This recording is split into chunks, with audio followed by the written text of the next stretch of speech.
কলিকাতা বিশ্ববিদ্যালয় BA 4th সেমিস্টারে সকল রাষ্ট্রবিজ্ঞানের জেনারেল পরীক্ষার্থী বন্ধুদের জন্য যারা তোমরা রাষ্ট্রবিজ্ঞান সাবজেক্টটি GECC4 এই পেপারটি নিয়েছো, তোমাদের জন্য আজকে রাষ্ট্রবিজ্ঞানের উপর থেকে খুব গুরুত্বপূর্ণ একটি সাজেশন তুলে হচ্ছি। যে প্রশ্নগুলো করলে তোমরা এখান থেকে প্রশ্ন কিন্তু তোমরা চোখ বুজিয়ে কমন পাবে। অত্যন্ত গুরুত্বপূর্ণ সাজেশন, তাই তোমরা ভিডিওটা স্কিপ করবে না, একটু ভালো করে দেখে নাও এবং নোট ডাউন করে নিয়ে এইগুলোকে বছরের শুরু থেকে তোমরা পড়া শুরু করে দাও।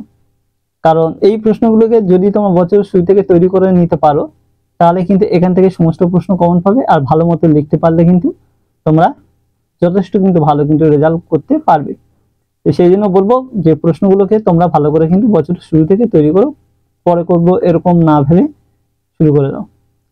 দেখো এখানে তোমাদের 10 নাম্বার এবং 15 নাম্বার যে বড় প্রশ্নগুলো হয়ে থাকে সেগুলো আমি একত্রিতভাবে দিয়েছি। 15 নম্বরের প্রশ্ন 10 হিসাবে আসতে পারে, আর 10 নম্বরের প্রশ্ন আবার 15 নম্বর হিসেবে আসতে পারে, সেই জন্য একসঙ্গে দেয়া আছে। শুধু যে প্রশ্নগুলো গুরুত্বপূর্ণ বলছি সেগুলো তোমরা যত্ন সহকারে তৈরি করবে। প্রথম দেখো মডিউল 1 থেকে এখানে 10-15 একসঙ্গেই দেয়া আছে, কি কি করতে হচ্ছে দেখো। একের দাগে আন্তর্জাতিক সম্পর্কে পরিধি আলোচনা করো, খুব গুরুত্বপূর্ণ প্রশ্ন, মোস্ট ইম্পর্টেন্ট কোশ্চেন, খুব ভালো করে তোমরা করবে।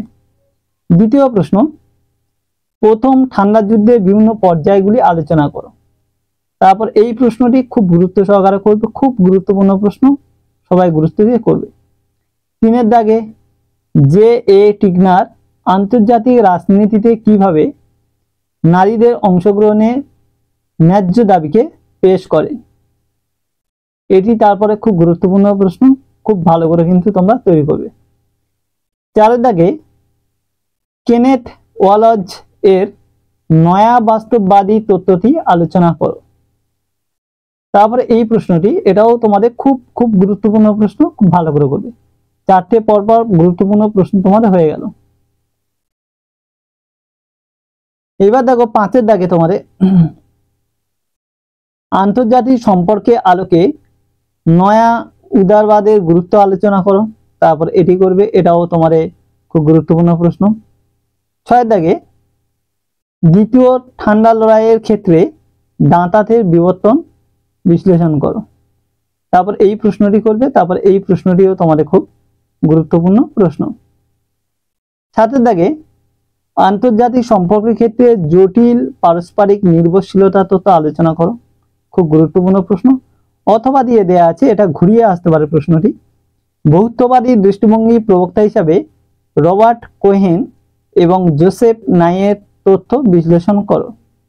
তারপরে এই প্রশ্নটি করবে, মানে একই প্রশ্ন দুরকম ভাবে আসতে পারে 7 দাগের প্রশ্নটি, খুব ভালো করে তোমরা এটি দেখবে। এবার দেখো 8 দাগে দাঁতাত পরবর্তী ঠান্ডা লড়াইয়ের ক্ষেত্র বর্ণনা করো।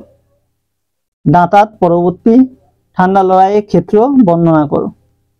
9 দাগে আন্তর্জাতিক সম্পর্কের ক্ষেত্রে আন্ডে গুন্ডার ফ্রাঙ্কে পরনির্ভরশীলতা তত্ত্ব আলোচনা করো। 9 দাগে কি বললাম, আন্তর্জাতিক সম্পর্কের ক্ষেত্রে আন্ডে গুন্ডা ফ্রাঙ্কে পরনির্ভরশীলতা তত্ত্ব আলোচনা করো। 10 দাগে ঠান্ডা লড়াইয়ের সংজ্ঞা দাও, এর উৎপত্তি কারণ ব্যাখ্যা করো। তারপরে এটা মোটামুটি ভাবে দেখে রাখবে।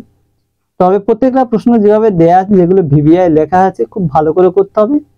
আর বাকি যেগুলো দেয়া আছে ওগুলো তোমাদের কিন্তু মোটামুটি ভাবে করতে হবে, কারণ ওগুলো থেকেও প্রশ্ন কিন্তু দিতে পারে। তো এই হলো তোমাদের মডিউল 1 থেকে 10 এবং 15 জন্য টোটাল প্রশ্ন 10টা দেওয়া আছে। তার মধ্যে যেগুলো ভিভিআই লেখা আছে খুব ভালো করে করবে, ওখান থেকে প্রশ্ন তোমরা কমন পাবে। এবার আমরা দেখি মডিউল 2 থেকে কি কি প্রশ্ন তোমাদের দেওয়া হয়েছে এবং কি কি প্রশ্ন আমাদের করতে হবে। মডিউল 2 থেকে দেখো 1 দাগে ঠান্ডা যুদ্ধোত্তর পরিস্থিতিতে আন্তর্জাতিক রাজনীতির প্রকৃতি পর্যালোচনা করো। প্রথম এই প্রশ্নটি করবে, এটা খুব গুরুত্বপূর্ণ প্রশ্ন। দ্বিতীয় প্রশ্ন, ভারতীয় পররাষ্ট্রনীতির মূল বৈশিষ্ট্যগুলি আলোচনা করো, খুব গুরুত্বপূর্ণ প্রশ্ন, ভালো করে তোমরা করবে। 10 আকারেও আসতে পারে, 15 আকারে আসতে পারে, প্রশ্নটাই খেয়াল করবে, এটা বড় প্রশ্ন, গুরুত্বপূর্ণ, এইগুলো আসবে। তো দুটোই প্রশ্ন পরপর আমরা দেখলাম, খুব গুরুত্বপূর্ণ প্রশ্ন। তিনের দাগে দেখো, একবিংশ শতাব্দীতে আন্তর্জাতিক রাজনীতিতে রাশিয়ার ভূমিকা আলোচনা করো। তারপর এই প্রশ্নটি করবে, এটা তারপরে খুব গুরুত্বপূর্ণ প্রশ্ন, 4 দাগেরটা করতে হবে না, ওটা যেহেতু পড়ে গিয়েছে বাদ। 5-এর দাগে, আন্তর্জাতিক রাজনীতি প্রেক্ষিতে ইউরোপিয়ান ইউনিয়নের বিকাশের ধারা সম্পর্কে একটি টিকা লেখো। তারপর এই প্রশ্নটি করবে, এটাও তোমার খুব গুরুত্বপূর্ণ প্রশ্ন, দাবি রাখছে। 6 দাগে প্রশ্ন, বিশ্ব রাজনীতিতে অর্থনৈতিক শক্তি হিসাবে জাপানের উত্থান পর্যালোচনা করো। 7 দাগে, ভারতের পররাষ্ট্রনীতি অন্যতম নির্ণায়ক রূপে ইতিহাস, অর্থনীতি এবং আদর্শের গুরুত্ব মূল্যায়ন করো। অথবা দিয়ে প্রশ্নটি ঘুরে আসতে পারে, পররাষ্ট্রনীতির সংজ্ঞা দাও, ভারতে পররাষ্ট্রনীতি নির্ধারকগুলি আলোচনা করো। 8 দাগে প্রশ্ন, একবিংশ শতাব্দী আন্তর্জাতিক রাজনীতিতে চীন ও জাপানের গুরুত্ব বিশ্লেষণ করো। তারপর এই প্রশ্নটি করবে, এটা খুব গুরুত্বপূর্ণ প্রশ্ন, জাপান কিন্তু, ঠিক আছে, চীন জাপানের গুরুত্ব, বা শুধু জাপানের উপর থেকে একটি প্রশ্ন আগেই বলে দিলাম যে তোমাদের যেটা জাপানের উত্থানটা যেটা, তো সেটাও কিন্তু তোমাদের ভালো করে দেখতে হবে। আর বাকি নিচে দেখো দুটো প্রশ্ন নর্মালি দিয়েছি দেখে রাখার জন্য, ভারত চীন সম্পর্ক আলোচনা করো বা ভারত পাকিস্তানের সম্পর্ক বিশ্লেষণ করো, এটা একটু দেখে রাখবে। পররাষ্ট্রনীতি নির্ধারক বা উপাদানগুলি লেখো, এই প্রশ্নটি দেখে রাখবে। তো এই হচ্ছে তোমাদের টোটাল প্রশ্ন। এই প্রশ্নগুলো করলে তোমরা এখান থেকে প্রশ্ন কমন পেয়ে যাবে। বছরের শুরুতে দিয়ে দিলাম, এই প্রশ্নগুলো ভালো করে করো, ভালো রেজাল্ট করতে তোমরা পাবে। তো আজকে তাহলে ভিডিও এখানে শেষ করছি, পরবর্তী ভিডিওতে আবার দেখা হবে। সবাই ভালো থেকো, সুস্থ থেকো, ভালো করে পরীক্ষা দিও, প্রথম থেকে প্রিপারেশনটা নিতে থাকো।